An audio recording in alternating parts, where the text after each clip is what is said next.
मस्ती म पेम्बा शेर्पा। आज पनि म तपाईँलाई हिजो यहाँ यस्तो फुटेको ड्रम थियो टक्क पारेर यहाँसम्म यहाँ तलसम्म फुटेको थियो ड्रम यहाँ माथिबाट। यो माथिबाट मात्र लिक भएको है, फेरि यहाँ मुनिबाट जुन फुटेको ठाउँबाट लिक भएको होइन नि। फेरि यहाँ माथिबाट अहिले चाहिँ टक्क धारामा पनि पानी बचत गर्ने माध्यम भएको छ है, टक्क पारेर झर्ने तरर पारेर झर्ने भएको छ होइन। यो दिदी यहाँ पुरा धन्दा गर्दै हुनुहुन्छ होइन। दिदी अब त ड्रममा पानी हाल्नु मिल्यो नि होइन? ए राम्रो भयो।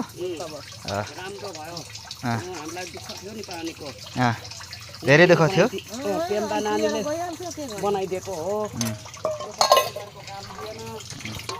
ल ठिक छ, अब यहाँ चाहिँ पानी जति हाल्दा पनि यो ड्रम भरि हालिराख्दा पनि केही नहुने तरिकाले भयो। उहाँहरूलाई चाहिँ पानी आज चाहिँ बचत गर्ने माध्यम भयो। नत्र नि उहाँले जति पानी हाले पनि यो ड्रमबाटै चुहेर गइसकेको थियो होइन, फेदैबाट गएको थियो। तर अब त यो ड्रम भरि राख्नु मिल्छ है।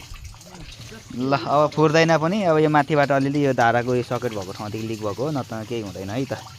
ल दिदीहरू, म यो पानी अरिन्छ कि अरिँदैन हेर्नलाई म पनि अहिले भर्खर आइसकेको कि यो जति बनाइराखेर त गएँ, पानी थिएन त्यतिखेरलाई हेरौँ भनेर। ल त 2-3 दिन आएर हेरेर बुझेर बनाइदिएको नानीले। ल ए ल।